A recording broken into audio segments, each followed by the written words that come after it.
Alors, pour m'accompagner aujourd'hui, une des auteurs de cette anthologie, Caroline Boidet, qui viendra nous prêter sa voix pour des lectures de textes de l'anthologie, qu'elle connaît fort bien puisqu'elle est présente dans l'ouvrage, mais qui viendra également nous parler et faire entendre des textes extraits d'un livre qu'elle a publié dans ma maison d'édition en novembre 2017, Kadish pour l'enfant à naître, un livre très particulier, écrit à 4 mains avec la poète et romancière d'origine libanaise, francophone, Vénus Kourigata.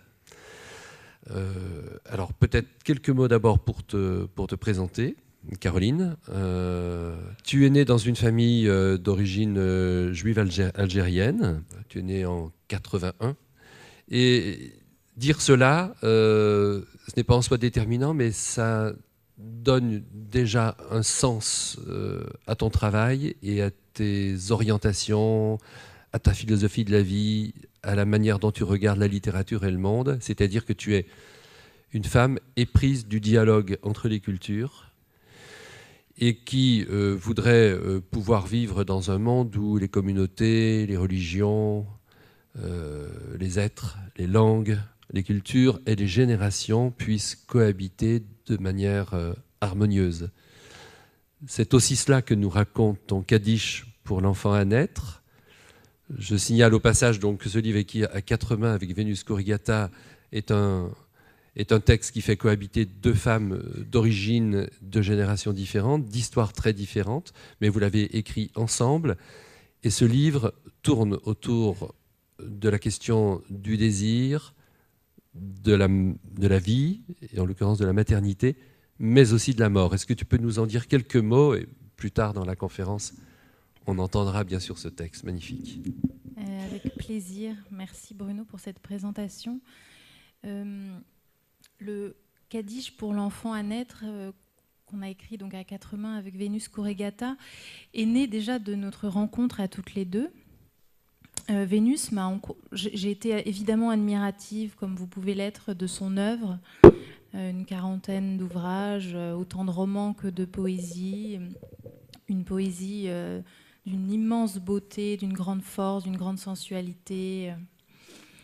Et je voulais rencontrer cette femme hors du commun et je voulais écrire un livre d'entretien avec elle pour entendre sa voix et garder sa voix, que je trouve assez miraculeuse.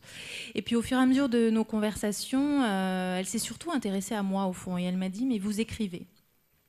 Donc j'avais écrit 2 romans, Les Impurs, qui se déroulaient en Algérie, l'histoire d'une jeune femme juive et d'un jeune homme juif et d'une bibliothécaire musulmane au moment de la guerre d'Algérie qu'a connue ma famille.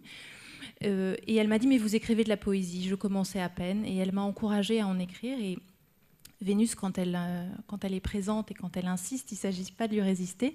Et donc j'ai écrit mon premier recueil de poésie qui s'appelle « Pivoine au point nu ». Et puis ensuite, on a eu envie l'une et l'autre d'écrire un livre à 4 mains. Moi, j'avais déjà ces poèmes. Donc, c'est des poèmes que j'ai écrits au moment de ma seconde maternité. J'attendais ma seconde fille et ça correspondait au moment des attentats de Paris. J'étais enceinte, j'allais accoucher 1 mois plus tard et la mort montait dans Paris au moment où j'allais donner la vie, qui est une expérience féminine que beaucoup de femmes connaissent dans les pays en guerre. Et j'ai rencontré une femme récemment qui avait connu la même chose au moment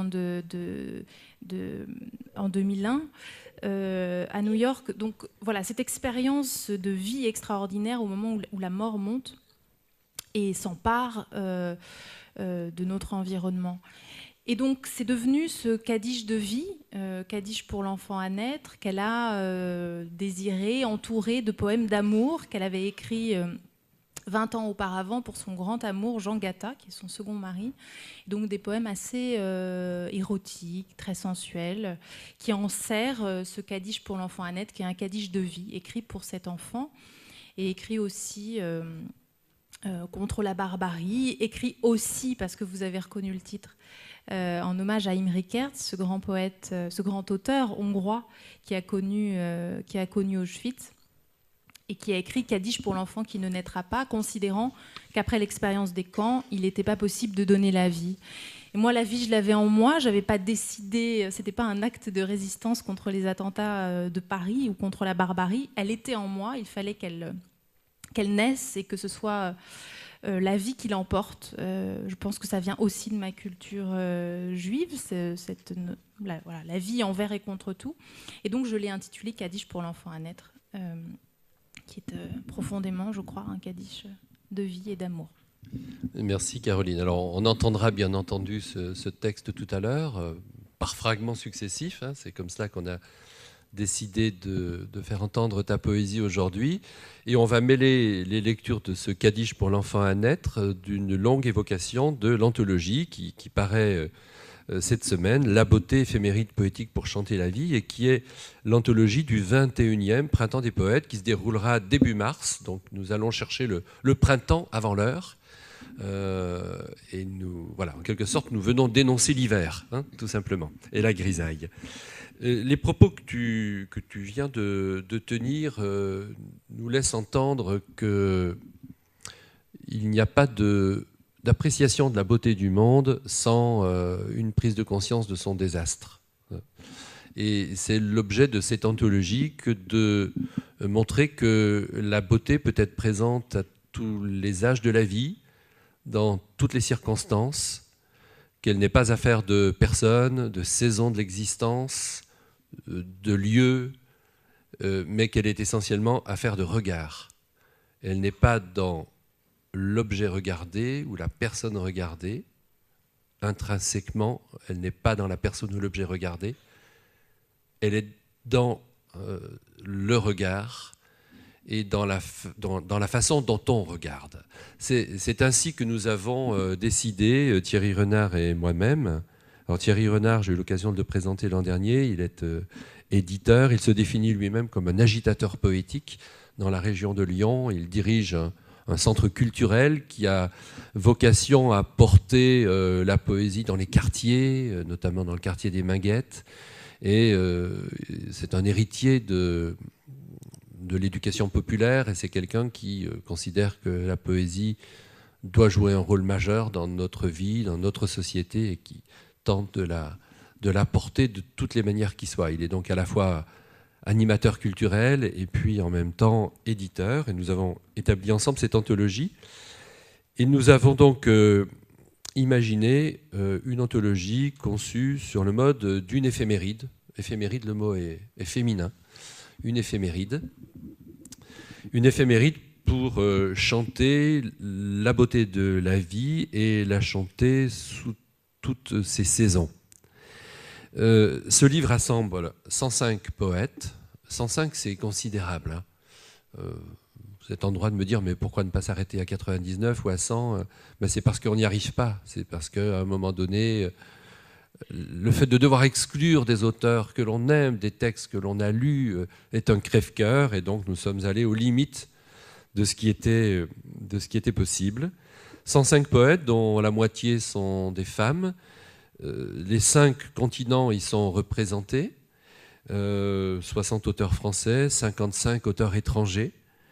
Quelques grands anciens. Alors il nous a semblé qu'on ne pouvait pas parler de la beauté aujourd'hui sans faire résonner aux oreilles de nos lecteurs les noms de Rimbaud, de Baudelaire, de Mallarmé, de Lautréamont, d'une certaine manière, il est présent dans ce livre, et d'Apollinaire, parce que au moins 4 d'entre eux, ensemble, ont complètement révolutionné le regard que l'on porte sur la beauté. Ils nous ont amenés à nous interroger sur ce qui est beau, et probablement aussi à apprécier différemment, à peu près à l'époque où Nietzsche proclamait la mort de Dieu, eh bien, de faire naître une autre conception du beau qui soit dissociée de la question de la vérité et de la question de la transcendance.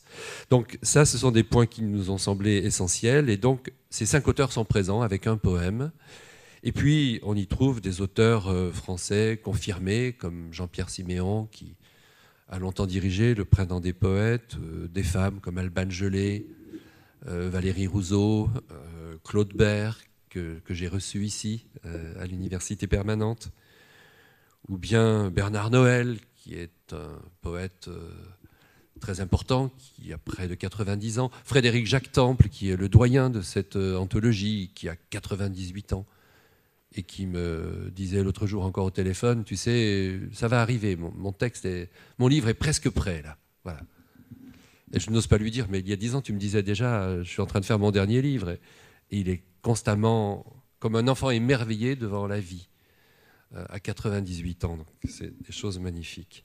On y trouve aussi dans cette anthologie des chanteurs, des chanteuses comme Sappho, ou bien Titi Robin, des romanciers qui écrivent aussi de la poésie, mais qui sont davantage connus comme romanciers, Muriel Zac, que j'ai reçu ici, Jeanne Benhammer, que nous verrons dans 3 semaines, Brigitte Giraud, de jeunes poètes françaises ou étrangers comme Stéphane Bataillon, Marion Collet, qui a publié récemment son premier recueil, Katia Bouchoueva, une jeune russe. Et puis on y trouve alors les territoires francophones, Haïti. Haïti est souvent très présent dans les anthologies, dans les livres que je publie, avec Anthony Phelps, Louis-Philippe d'Alembert, dont vous entendrez un texte tout à l'heure, René Depestre, qui est un écrivain majeur, ou Evelyne Trouillot. La Martinique avec Patrick Chamoiseau, des auteurs suisses, des auteurs belges, des auteurs québécois, dont l'une est d'ailleurs une poète amérindienne, Innu. C'est pas... Merci. Un auteur qui a vécu à Saint-Pierre-et-Miquelon. La Nouvelle-Calédonie est présente avec la poète kanak Dewe Gorodé, qui n'est pas très connue ici, mais qui est une femme extraordinaire, qui est probablement une des très grandes voix féminines dans le monde océanien aujourd'hui, qui est une indépendantiste de la première heure, la première femme kanak à avoir écrit des romans, du théâtre, de la poésie, qui a vécu une partie de sa vie en prison, qui a été ministre de la Culture, qui est aujourd'hui la personne que l'on va voir en Nouvelle-Calédonie pour recueillir une parole de sagesse. Et puis l'île Maurice avec Ananda Devi. Et puis l'Europe. Alors l'Europe, l'Allemagne en particulier, avec Rosa Auslander, Hermann Hesse, des poètes italiens, grecs, turcs, roumains. La culture rome n'a pas été oubliée avec Chaya Stoica, la poète rome, artiste dont j'ai eu l'occasion de parler ici. L'Afrique, que ce soit la Côte d'Ivoire de Tanella Boni, l'Afrique du Sud, du grand écrivain Brighton Bach. Je prononce ce nom avec une émotion parce que lorsque j'étais un jeune étudiant à l'université de Lyon, à l'âge de 20 ans, il m'arrivait de distribuer des tracts pour Amnesty International. C'était l'époque où Mandela était en prison. Et dans la liste sous le nom en caractère encore important, en capital d'imprimé, de Nelson Mandela, il y avait une liste de prisonniers politiques. Et il y avait celui de cet écrivain Brighton Bach, que je n'avais pas encore lu, puis qui un jour, fort heureusement, est sorti de prison et qui est venu frapper à la porte de ma petite maison d'édition pour me proposer un texte. Donc vous voyez, ça, ce sont des cadeaux de la vie absolument formidables. La Libye, d'Aïcha Moghrabi, une poète que nous avons rencontrée l'été dernier au Festival de Sète et qui a trouvé refuge en France, qui est aujourd'hui du côté de Carcassonne. Le poète de Djibouti, Chem Ouatta, qui écrit en langue française et qui est un poète francophone, français d'une certaine manière, et qui en même temps porte l'Afrique dans ses veines et sous sa plume.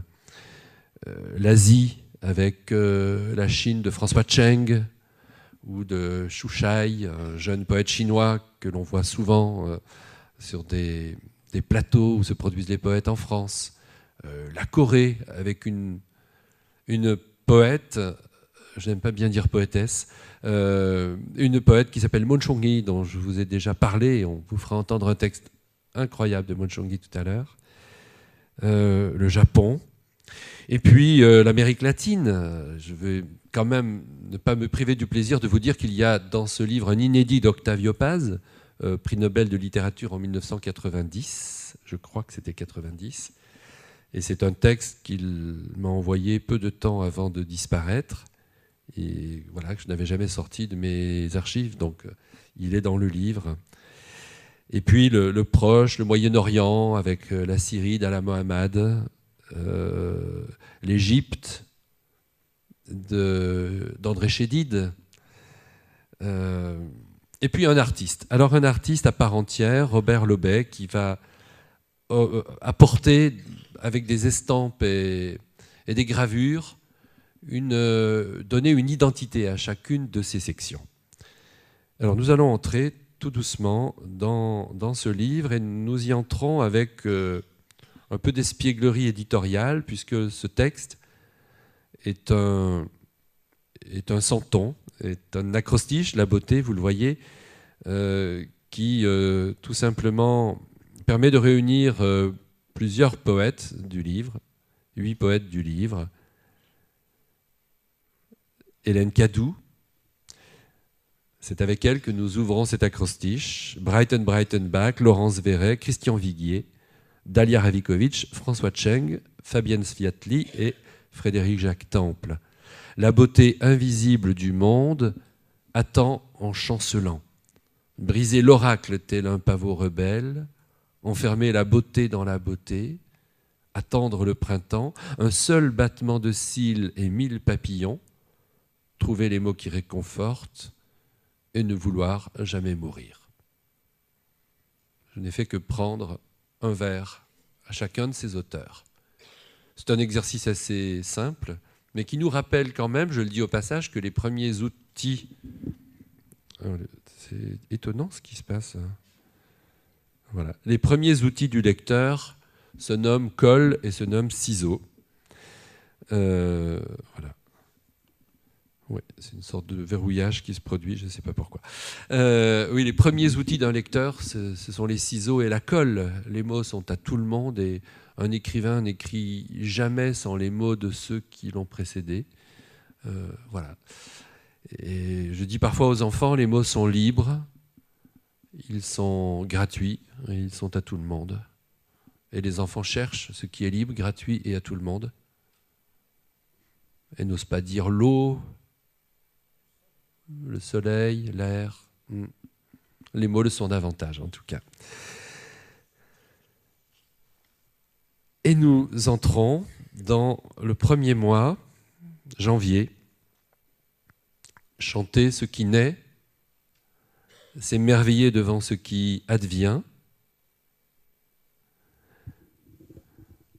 notamment devant cette efflorescence végétale que nous propose l'artiste Robert Lobet, dont l'atelier se trouve à Nîmes.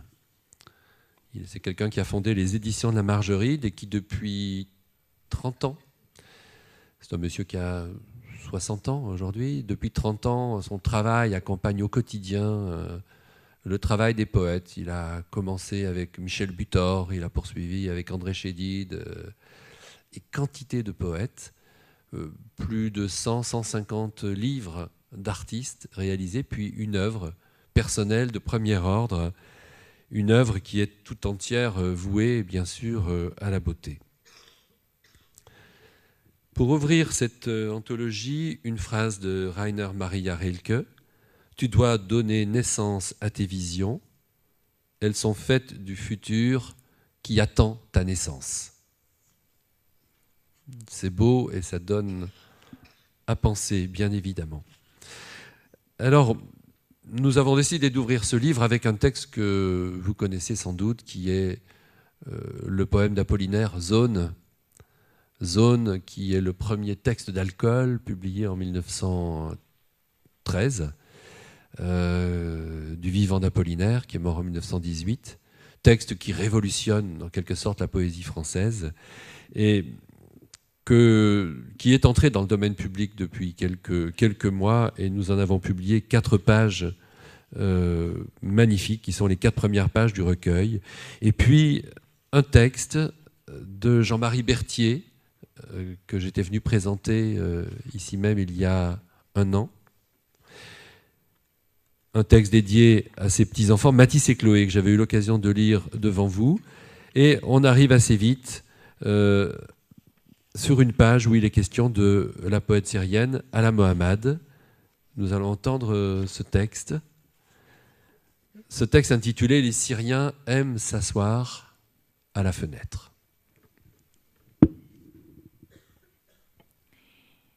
Les Syriens aiment s'asseoir à la fenêtre. Les Syriens aiment s'asseoir à la fenêtre dans les trains. Ils insistent pour changer de place avec les Européens qui déjà sortent un livre. Quand eux, les Syriens, ont déjà sorti une fenêtre pour contempler leur vie, qui court avec les trains, les avions, les voitures, qui court avec les chevaux, les bateaux, qui court avec le jour, la nuit, la vie, pour se sauver autrement. Que serait cette mort? Que seraient ces arbres, ce courage, ces routes proches et lointaines? Que seraient ces lacs, ce calme, cette eau? Que seraient ces ombres? Que serait cette beauté dans l'œil de la gazelle? Merci Caroline. On imagine que pour l'exilé qui arrive en 2011, après une révolution orpheline, une révolution avortée, qui a dû laisser toute son existence, une partie de sa famille, sa maison, sa notoriété d'écrivain, de réalisatrice de films, arrivé en plein hiver à Paris, une petite valise à la main.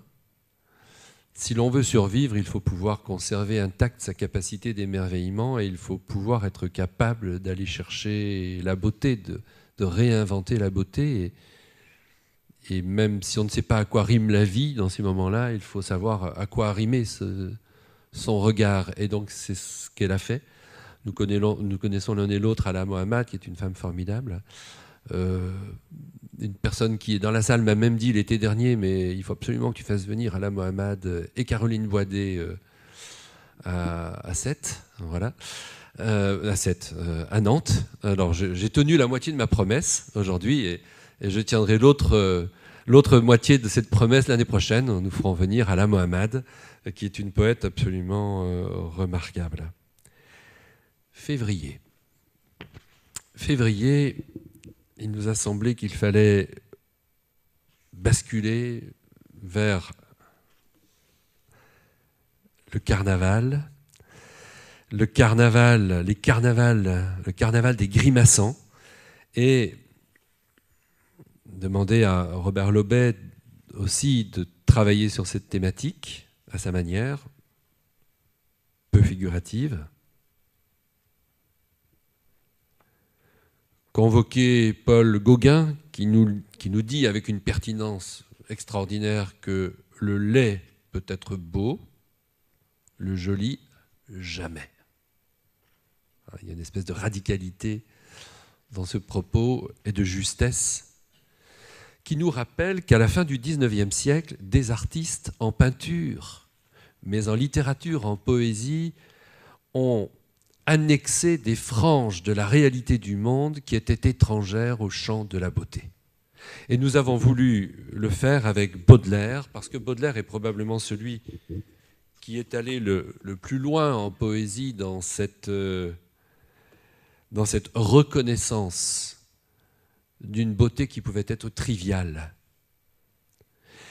Et il le fait par exemple dans un texte extraordinaire qui s'appelle Une charogne, que je ne résiste pas à l'envie de vous lire, au moins partiellement.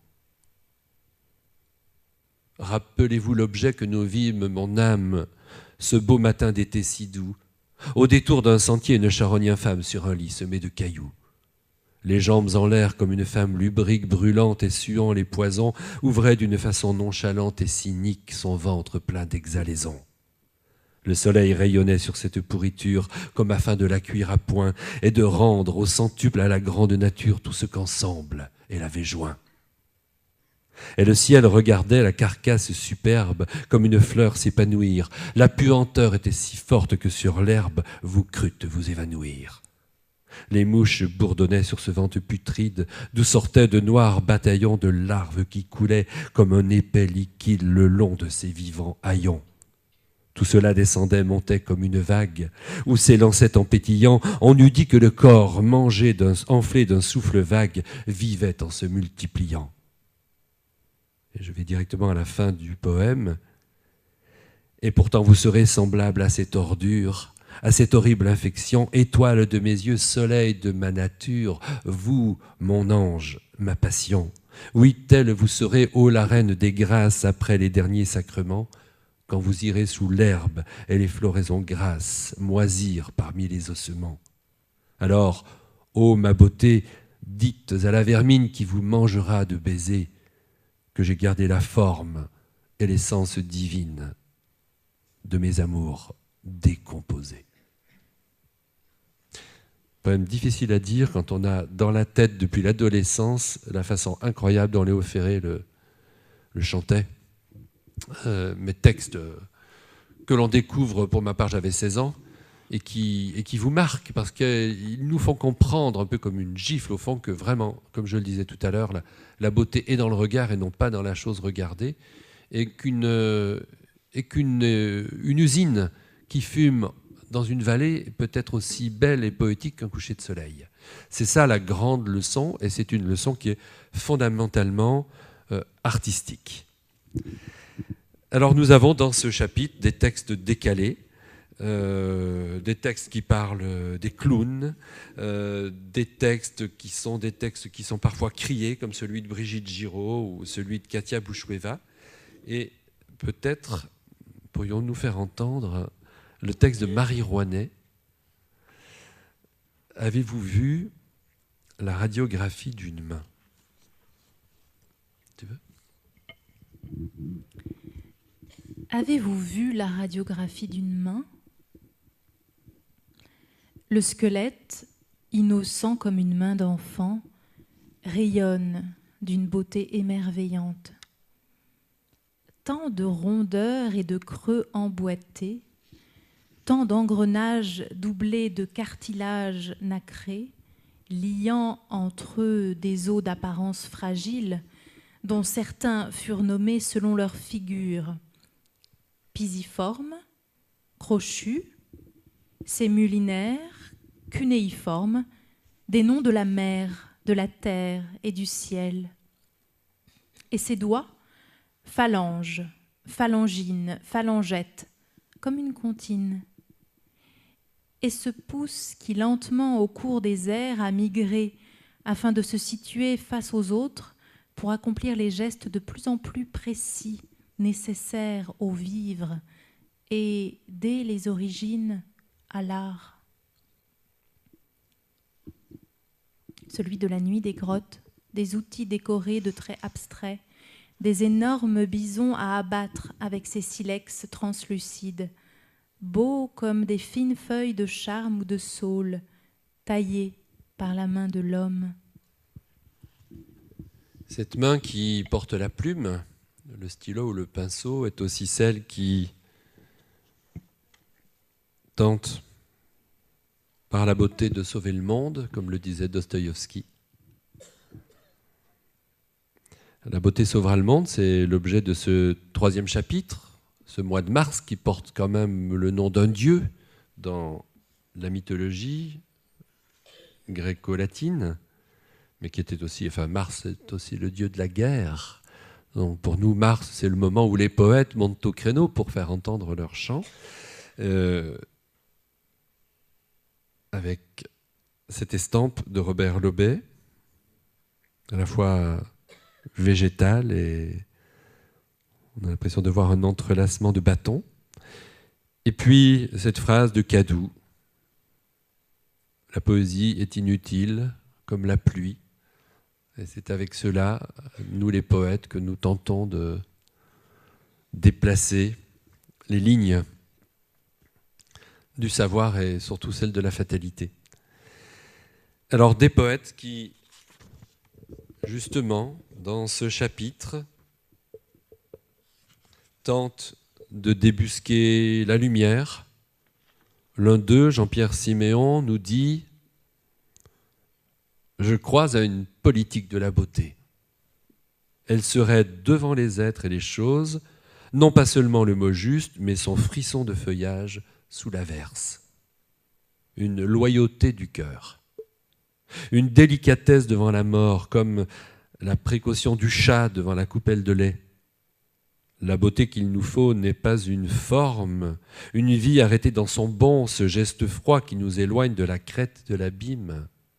Elle commence avec le silence. Une pensée qui s'ouvre en nous comme une fleur en sa naissance. La beauté audacieuse n'a qu'une loi. Elle exige de l'homme la probité des fleurs. Voilà, j'aime beaucoup ce texte qui est extrait d'un livre publié aux éditions Chênes, intitulé justement « Politique de la beauté ».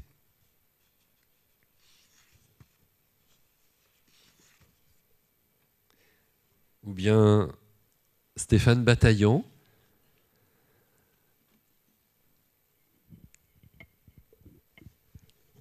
J'ai l'idée d'un poème. J'ai l'idée d'un poème qui changerait l'abord du jour qui commence, qui te ferait sentir le rayon de lumière frappant la feuille tombée, qui te rappellerait d'une suspension de l'air la beauté qui se cache dans ce tumulte-là. Merci Caroline. Ou bien encore le poète Pierre Coran.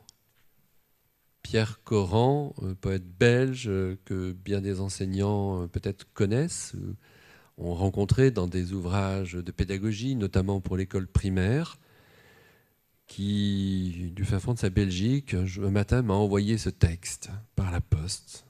Donc j'ai ouvert l'enveloppe et je suis tombé sur un poème intitulé Palimpseste. Palimpseste, au-delà des présages, des lignes d'horizon, des présents sans partage, des années sans saison, des nuits de turbulence, des rumeurs, des silences, des aversions, des haines, de la folie des vents, des joies, des peurs, des peines, des tours et des tourments. Le poète à la page, en quête de beauté, se pose en messager des mots et des images qu'il imprime à dessein sur papier parchemin ou sur écran écrin, et ainsi prête voix aux ondes infinies qui commuent les détroits en des chemins de vie. Voilà, c'est beau. Hein, c'est à la fois être porté par un rythme et puis une leçon. C'est un peu comme si ce grand poète âgé, qui est d'ailleurs, je le dis au passage, le père du poète et romancier Karl Norak. Voilà, c'est l'anagramme du nom de son père, Coran Norak. Eh bien, donc c'est un peu comme si ce grand poète avait condensé toute une expérience de vie en quelques vers. Et nous arrivons au mois d'avril, parce qu'en une heure, une année passe vite, vous savez. Avril, c'est le moment où le corps exulte, comme le disait Jacques Brel, des visages et des corps. Et cette phrase de Louise Labbé, qui est peut-être un peu petite sur l'écran, ce quatrain de Louise Labbé. Ô doux regard, ô yeux pleins de beauté, petit jardin plein de fleurs amoureuses, où sont d'amour les flèches dangereuses. Tant à vous voir, mon œil s'est arrêté. Alors nous avons choisi dans ce chapitre des auteurs qui chantent la beauté des corps, le désir, l'amour, à la manière de ce poète français Martin Laquet, qui en 3 lignes fait naître un univers de sensualité. Avec mes doigts, j'écris des poèmes d'amour dans ton dos. Petit doigt de neige pour fondre sur ta peau. Et nous enchaînons avec un texte de Louis-Philippe d'Alembert. La peau que j'aime. J'aime la peau qui craquelle, la peau qui vergeture, la peau qui fissure, s'étire, plie et ne rompt point, qui porte en bandoulière ses flétrissures, toute honte bue, la peau qui s'est colletée à 1001 blessures sans se rendre jamais, la peau qui pèle de tant de guerres avec la vie.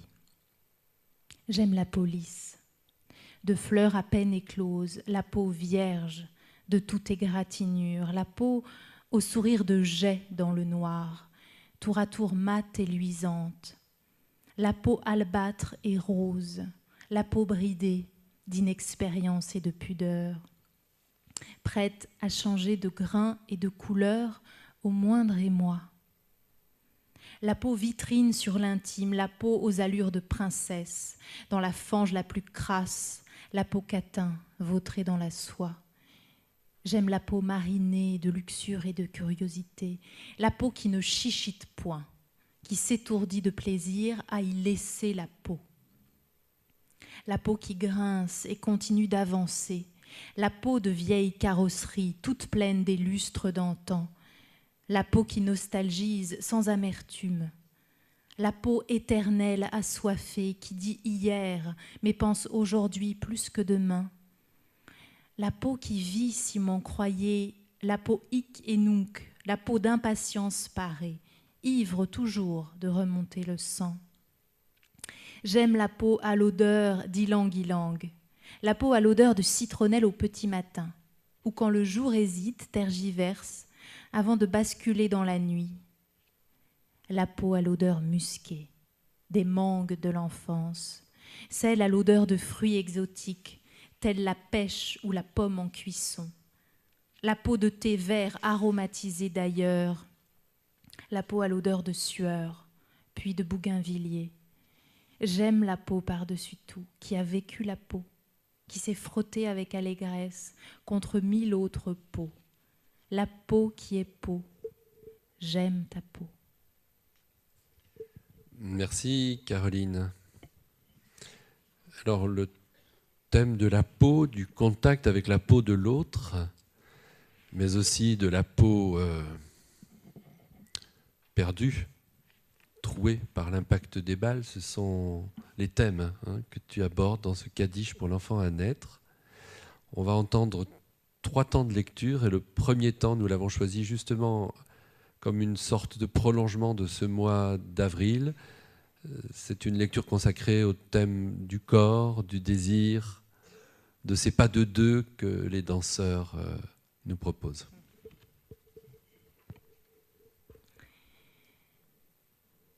Il porte en lui des mondes, comme une femme tannée son nouveau-né en bandoulière. Au creux des reins, 2 terres, 2 enfances qui s'agrippent dans un bouche à bouche éperdu. 2 terres pour apprendre à se dresser. 2 terres où les mères ont plongé leurs mains pour inventer les jours. Des mères qui n'ont jamais fermé leur porte à clé, de peur que les rêves ne visitent plus les enfants. Des mères qui ne lui ont pas taillé un costume de damné, mais plutôt de prince aux pieds nus.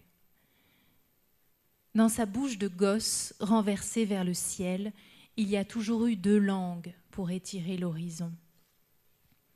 Il a goûté à tous les sangs mêlés, frotté sa peau aux gants de crin pour s'y tatouer tous les ailleurs. Vêtu d'une simple abaya ou d'un pantalon de flanelle, peu importe, rien n'est venu ralentir sa marche. Les nuits d'été, quand les hommes jouaient au domino, il marchait main dans la main avec toutes les mères du monde. Une procession de femmes au parfum sauvage qui ne l'a jamais quitté. Auprès d'elles, à boire leur silence et lécher leur rire, il a tant appris, même à pleurer en plein jour. Le livre sacré du Coran sous un bras, l'autre a frôlé le cœur chaud de sœur Thérèse qui le faisait pousser droit vers lui-même, il s'est inventé à mesure de sa faim. Haut comme 2 pommes et demie, il a dévoré tout un plat d'hosties, les corps divins à ras-bord du ventre. Bientôt, il va soulever le toit d'une chapelle pour y planter ses voyages et le chant des cantiques. Le corps circoncis, à la pointe du cri, voilà où est née sa danse. Un torrent surchauffe, mêlé de sang, de henné, de sueur de la fête et d'effluves de miel, a déferlé sur lui comme une nuit d'orage. Sous les battements de sa peau hurlante, face aux yeux noirs des pères, danser jusqu'au vertige. Danser pour jeter sa vie par-dessus bord, danser pour défier l'interdit et percuter enfin son âme contre le monde. Cette première danse a infusé toutes les autres. Sa danse animale, sa danse de grand galop, sa danse de pur sang échappé, sa danse poignardée de lumière, sa danse de cendres et de terre mouillée n'a jamais oublié sa source. Une danse qui renoue avec les bibliothèques arabes bombardées par la nuit, une danse pour gifler la peur et ne garder que la chair nue, traversée de 1000 vies, une danse comme un visage implorant tendu au monde et dont nous ne pourrions que baiser les larmes.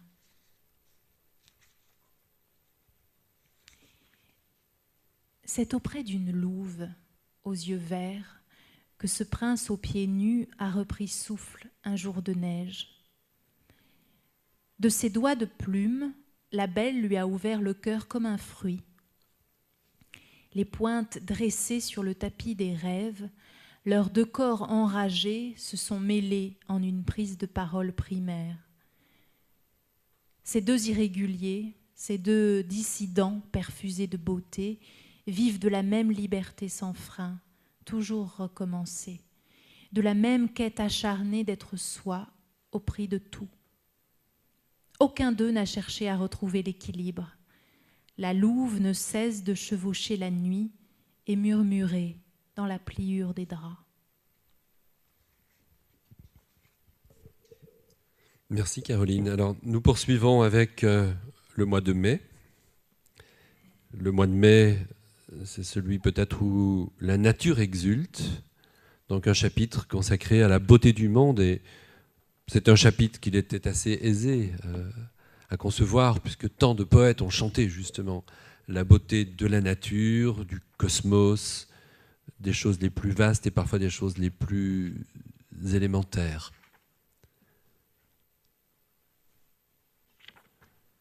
À l'image de ces herbacées réalisées par le graveur Robert Lobet.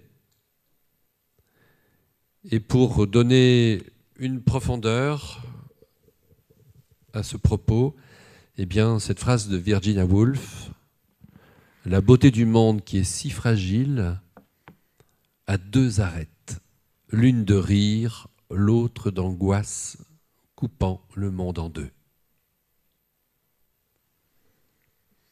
Façon de nous dire aussi que paysages extérieurs, paysages du monde et paysages intérieurs sont en correspondance permanente. Et peut-être pour illustrer ce propos le plus anonyme des poèmes de cette anthologie, celui qui a été écrit par un Indien Navarro, traduit par Frédéric Jacques Temple, il y a quelques dizaines d'années, un texte intitulé « Chant de beauté ». La voix qui embellit la terre, la voix supérieure, la voix du tonnerre, parmi les sombres nuages, à jamais résonne la voix qui embellit la terre. La voix qui embellit la terre. La voix d'ici-bas, la voix de la sauterelle parmi les fleurs et les herbages, à jamais résonne la voix qui embellit la terre. C'est un chant, voilà, qui nous vient du peuple navarro.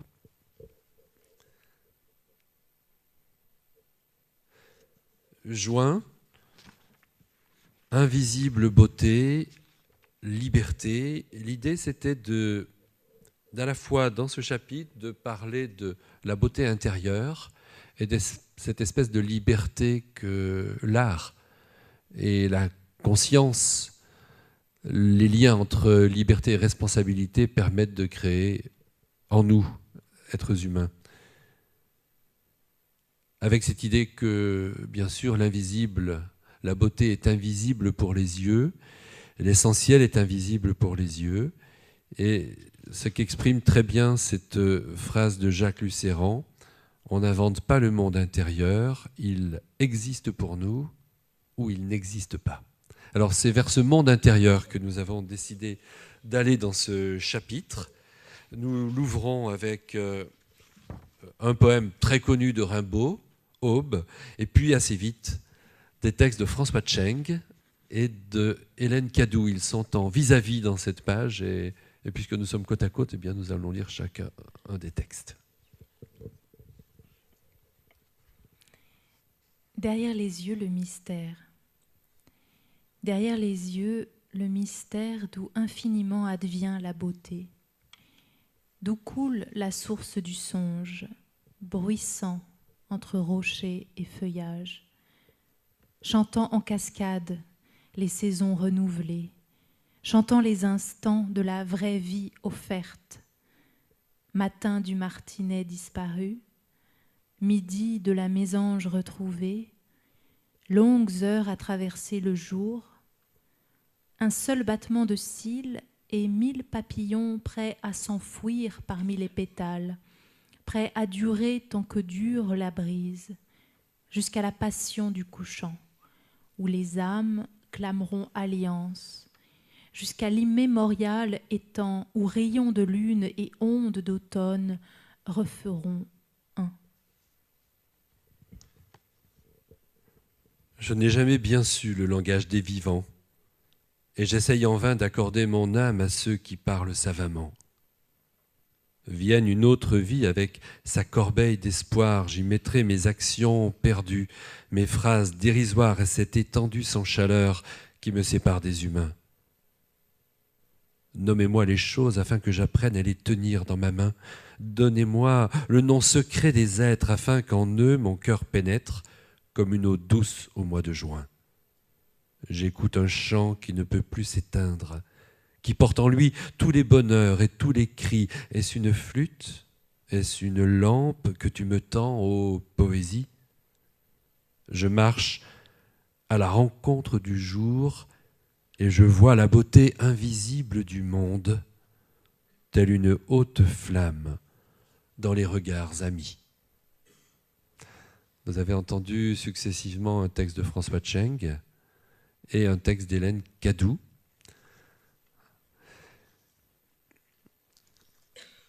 Et nous en arrivons au cœur de l'été.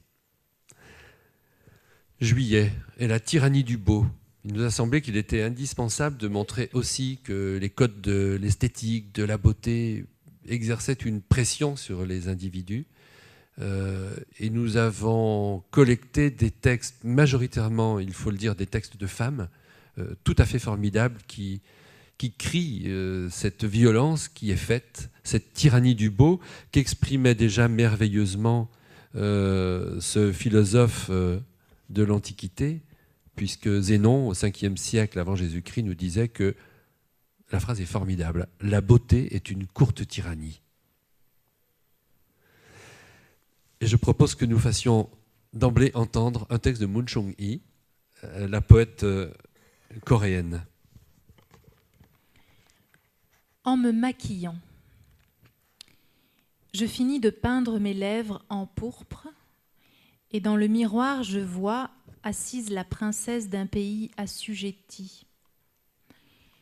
Mon petit visage est un lieu de compétition pour capitaux internationaux.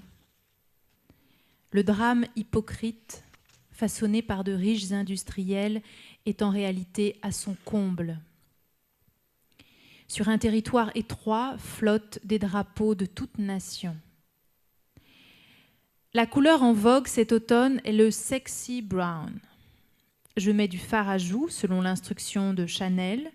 Je m'enferme dans le mythe de la belle femme. Le complot est presque accompli. Parfois, saisi de stupeur, je fais entendre raison à l'esclave qui est en moi.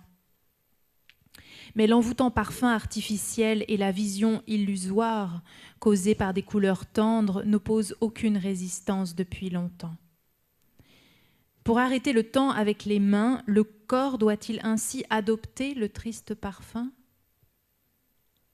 Avec l'eyeliner de chez Estée Lauder, à grand-peine, je cerne mes yeux d'une clôture noire.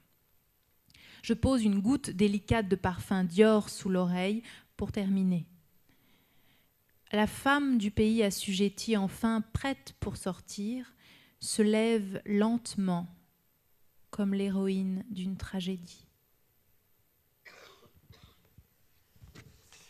Alors c'est vers cette tragédie de vivre et d'écrire ou de peindre sur fond noir ou de peindre le fond noir de l'âme humaine que nous nous sommes dirigés dans le 8e chapitre de cette anthologie, en faisant revivre une expression connue de tous, la beauté du diable, c'est même le titre d'un film, et en essayant d'aller au cœur de cette opacité,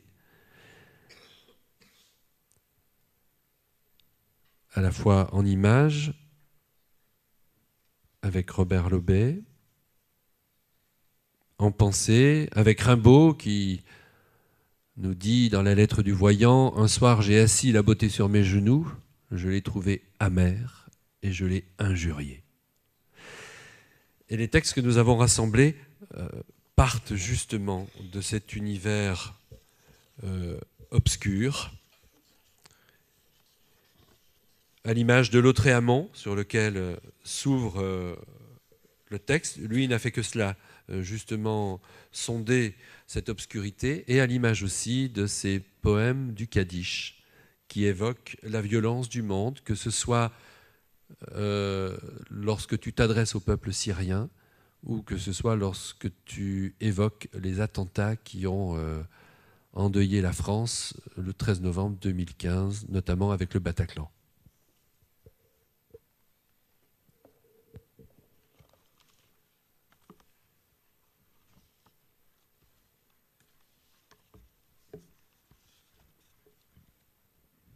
Au peuple syrien. Les pères et les mères suivent les enfants dans leur tombe, et c'est le monde entier qui se renverse. Mais la mort ne leur a pas tout pris. Ayant trop à faire à monter et descendre des montagnes, elle en a oublié les voix des défunts au milieu des ruines. Pourquoi tuez-vous votre peuple ?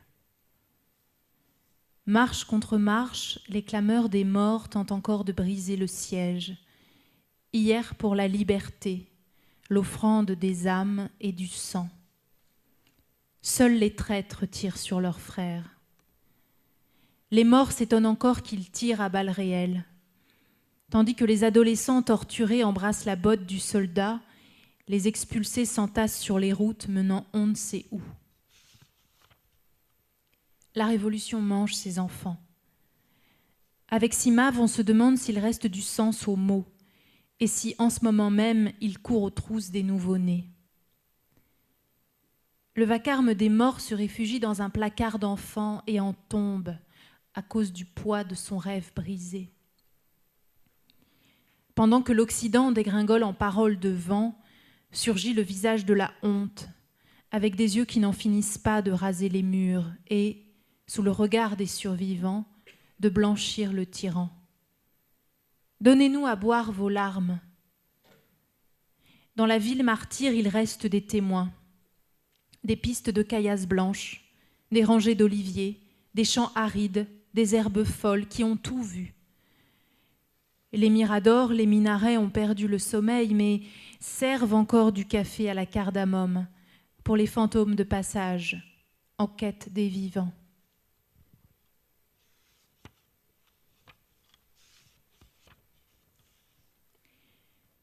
Viens vite, amour, précipite-toi. La mort s'est invitée dans ton pays. Des yeux fanatiques nous cherchent pour d'autres rafales, pour d'autres exécutions sommaires, pour d'autres mises à sang.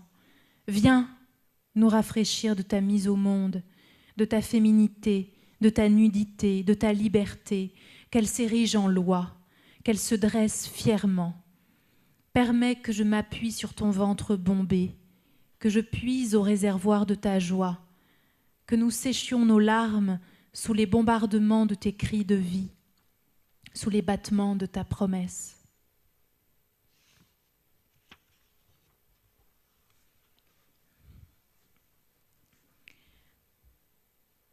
Vautours rôdant autour de la fosse, Kalachnikov dressés comme des phallus hideux avant un viol, tonnerre de balles et océan de sang.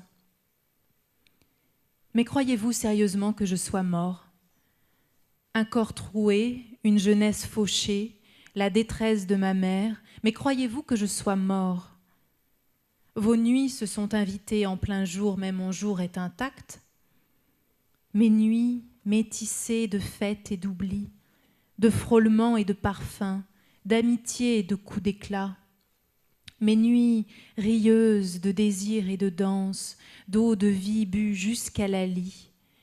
Mes nuits de feu follet libres sous les caresses, dévoilant les contours des corps comme la carte du monde qui bat sous mon regard, reste là, têtu, tenace, tête haute, épaules nues, d'une douceur désarmante pour des joues comme les vôtres.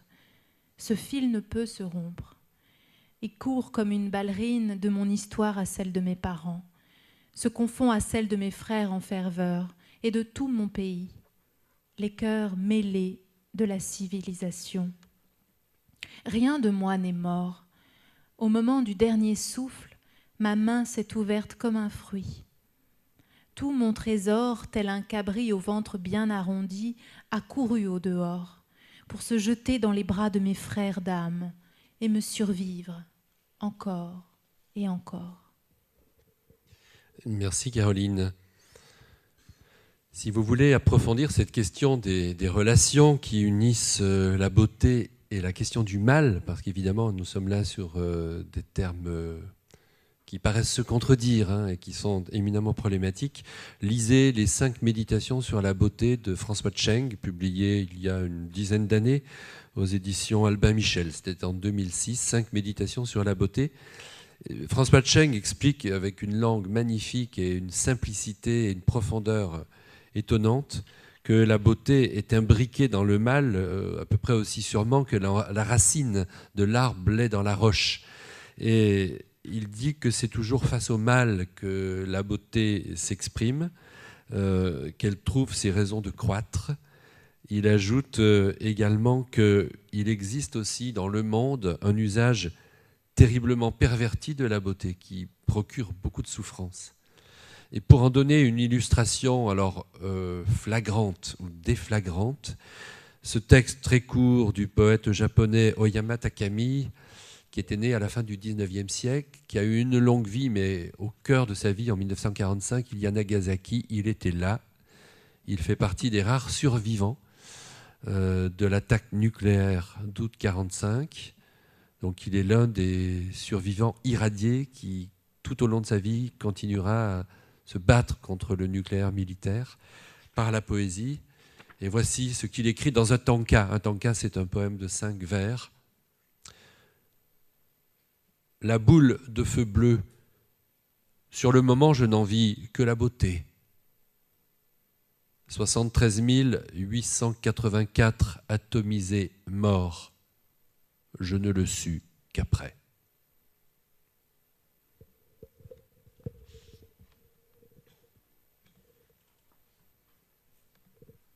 Et c'est avec François Tcheng que nous ouvrons la 9e partie de cette anthologie. Nous entrons dans la 4e saison du livre, La beauté du geste, et la beauté du geste de l'artiste, mais aussi ce que nous dit François Tcheng. Chaque jour, il faut repartir de la feuille blanche, plonger en soi, se mettre en quête de vérité et de beauté. Et pour illustrer ce propos, un texte que je suis très heureux de publier, qui est un texte alors d'un auteur qui malheureusement est un peu oublié, un poète qui s'appelait Gabriel Cousin, qui était un poète qui a conté, c'était un autodidacte, c'est quelqu'un qui était ouvrier dès l'âge de 16 ans, mais qui a publié des livres, y compris chez les plus grands éditeurs, comme Gallimard, mais malheureusement aujourd'hui ces livres sont introuvables. Et voici ce qu'il écrivait il y a quelques dizaines d'années. La beauté doit frapper à tour de bras.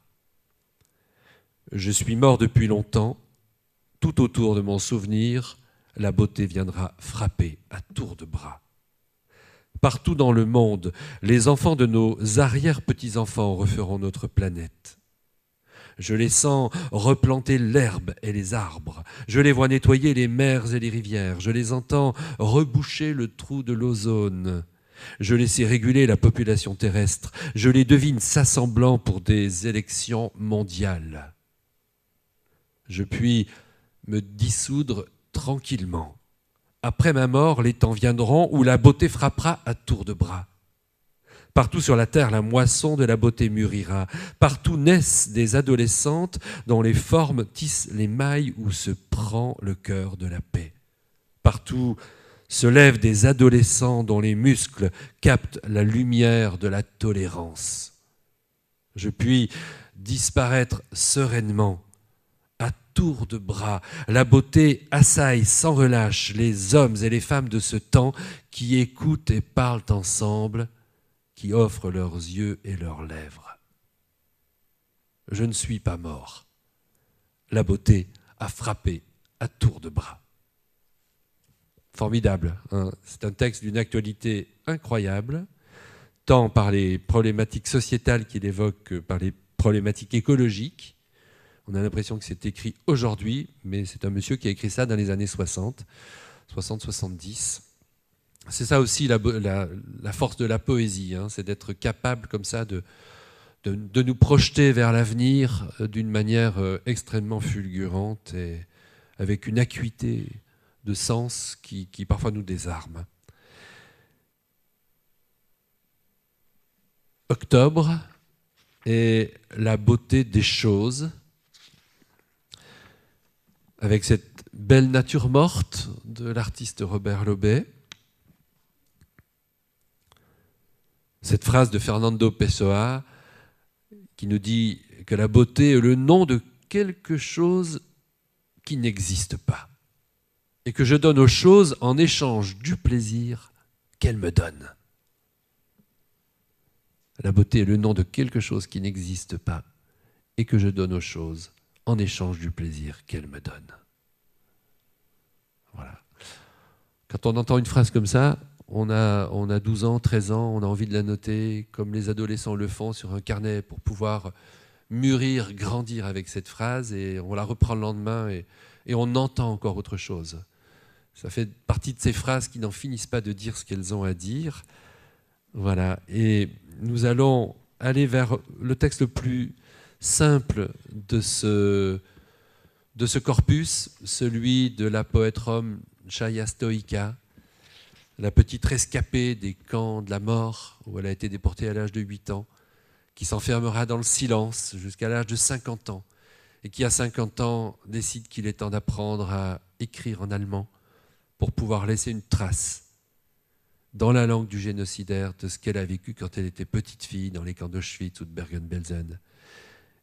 Et c'est un texte qui parle justement de ces choses tangibles auxquelles on peut se raccrocher.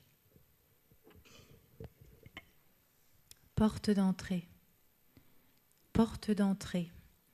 Un vieux chapeau, une plume brisée, une fleur fanée, une fleur froissée, un arbre pourri, un baiser qui est le dernier, une maison sans toit, 4 chaussettes déchirées, une vieille théière, un fouet, une jarretière, 5 décagrammes de beurre, de grands sentiments, ça plaît. Tu dois partir, un mal de dents, 4 feuilles en désordre. Si tu étais déjà de retour, tant que tu existeras et que je serai encore là, tu seras toujours aussi gentil et tu m'écriras. Oui, Sechka, Merci.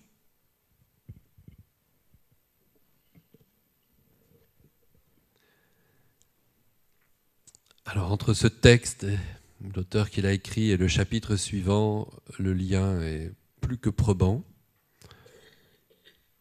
Novembre, 11e mois de l'année, le chant de celui qui va mourir à l'aube, parce que quelques-unes des plus belles œuvres de l'histoire de l'humanité ont été produites justement dans des situations de détresse extrême, parce que c'est aussi l'éphémérité de la vie qui lui donne sa valeur, son sel et sa beauté, que la beauté n'existe pas sans la mort qui nous attend et qu'elle trouve son axiome dans l'éphémère. C'est ça l'idée de ce livre et de ce printemps des poètes, je crois. Et pour illustrer ce propos, alors on aurait pu choisir beaucoup de textes. Il y en a que vous connaissez, comme Strophe pour se souvenir d'Aragon, qui reprend la lettre que Manoukian, ce résistant arménien venu défendre la France, mais qui va être fusillé par les nazis, mais qui envoie à Mélinée, sa femme restée en Arménie, une lettre bouleversante dans laquelle il lui dit « Je te dis de vivre et d'attendre un enfant », texte qui va être chanté par Jean Ferrat ou par Léo Ferré. Mais pour illustrer ce propos, eh bien, cette phrase de René Char, « Dans nos ténèbres, il n'y a pas une place pour la beauté. Toute la place est pour la beauté. » Et nous pourrions peut-être faire entendre un texte de Muriel Zac, Tosca.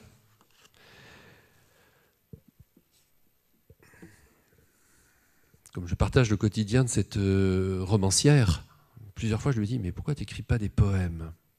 Et puis un jour elle m'a dit « Tiens, en voilà un. » Et j'ai été saisi. Tosca. Un placard noir, des ombres s'y serrent. Un homme très grand debout. Il me fait peur. Je tremble. Mais non, il chante. Il n'est pas encore mort. L'heure est enfouie et c'est son dernier jour. Gémissement de la clarinette, il meurt désespéré. Mais il aime la vie. Il ne l'a jamais autant aimée qu'à cet instant. Flora, tu es si belle quand ton chant ruisselle. Il danse le tango au milieu des machines à coudre, et il chante, il rit, il sourit, il vit sa vibre rue Bisson. Belleville, confection, les fourrures contre la torture. Non, Cavaradossi ne trahira pas, ne parlera pas. Son étoile fichée dans le cœur. Les portes claquent, les verrous hurlent, aboiement du milicien, déchaînement de Scarpia vers le cimetière, son inconnu. Quand les chiens lui ont arraché jusqu'à son nom, ils ne pouvaient déjà plus rien contre lui. Leurs balles, leurs baves s'écrasent contre les notes. On l'appelait Tosca. Le ciel luisait d'étoiles. J'y ai accroché la mienne. Bon, j'ai un peu massacré cette lecture.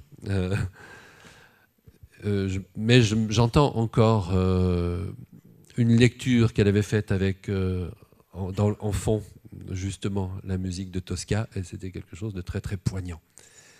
Et nous en arrivons au dernier chapitre de cette anthologie, comme une façon de boucler la boucle et de revenir à cette source d'émerveillement, parce que pour rester émerveillé avec le passage du temps, les difficultés de la vie, il n'y a que cela, la beauté dans l'art qui puisse justement, ça sert à ça l'art, hein, nous permettre de revivifier notre capacité d'émerveillement.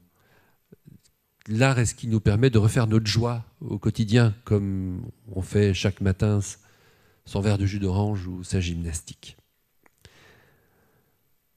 Les trois muses, selon Robert Lobet, ou trois muses, parce qu'il y en a plus de trois. Et puis cette phrase d'Éluard, « J'ai la beauté facile, et c'est heureux ». C'est une phrase à la fois très simple et très ambiguë.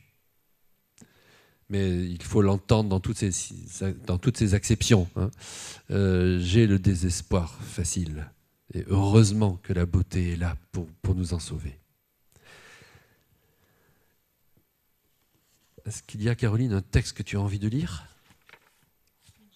Alors, nous allons effectivement terminer avec un texte de Jeanne Benhammer, puis ensuite quelques lectures du Kaddish encore.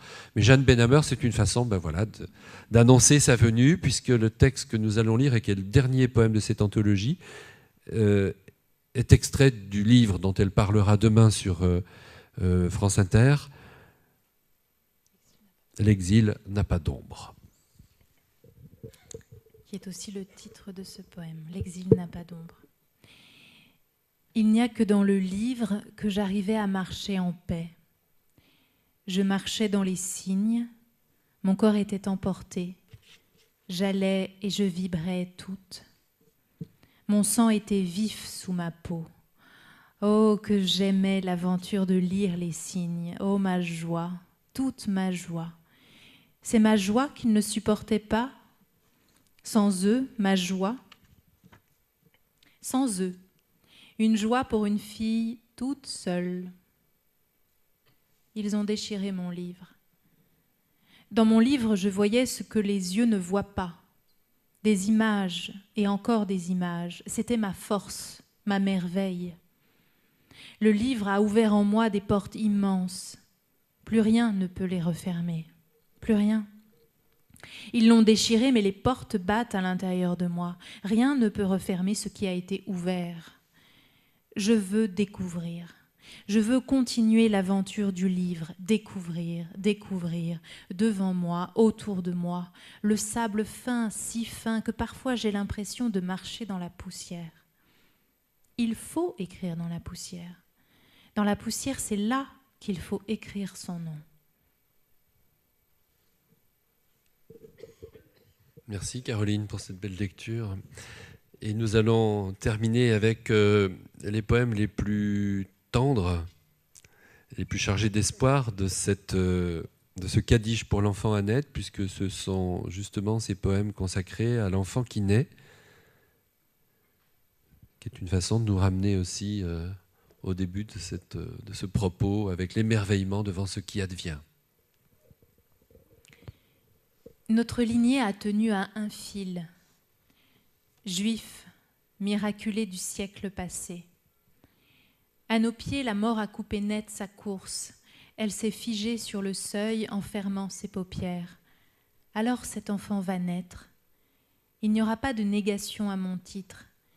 Le Kaddish ne sera pas la prière des endeuillés, mais odyssée, vapeur de myrrhe, déroute sans frein, fruit sorti de l'abîme.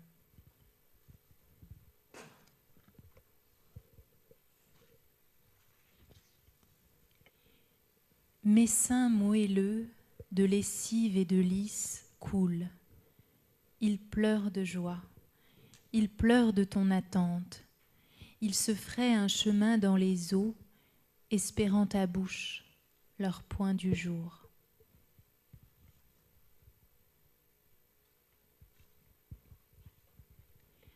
Mon ventre se fait pierre, tu t'invites. Ta peau couleur d'écorce, ton regard planté dans le mien, comme un serment conclu entre nous avant que tu ne paraisses, comme un pacte d'amour qui nous aurait précédés.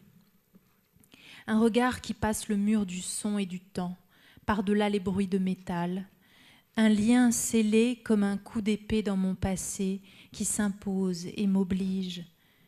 Je le sais en cet instant, nous ne mourrons jamais l'une à l'autre.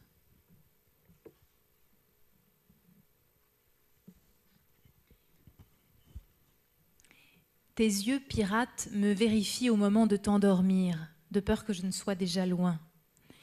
L'instant où monte ton chant d'oiseau entre chien et loup. Battement de jambes et de bras, tu te débats contre ta journée alors que le sommeil te gagne. Tu ouvres et fermes les yeux, me vérifies encore de ton œil de corsaire. Tu t'agites longtemps, en rouge, avant qu'un cri ne redessine ta bouche. la même bouche qui reste à demi ouverte quand le sommeil t'a prise. Tes mains se relâchent, tête de plomb, sourire immense. Quelqu'un est passé derrière tes paupières closes.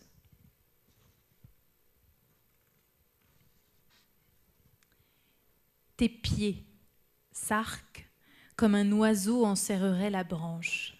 Tu tires sur mes cheveux comme on remonterait le seau du puits. Et tout un monde vient avec, jusqu'aux mots qui glissent le long de tes boucles brunes. Tu tutoies déjà l'enfance alors que ta langue tâte l'échancrure d'une framboise. Si seulement le monde pouvait être à la hauteur de ce que l'enfant ouvre en nous, à la hauteur de l'air qu'il rafraîchit, des empreintes laissées au ciel, du voile transparent dont il nous enveloppe, de la mesure sans mesure de leur amour.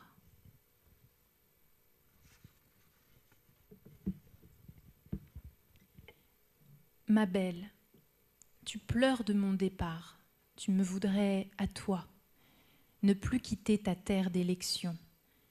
Mais je ne suis que ta piste d'envol, ma douce, une passeuse, des doigts effleurant ta joue.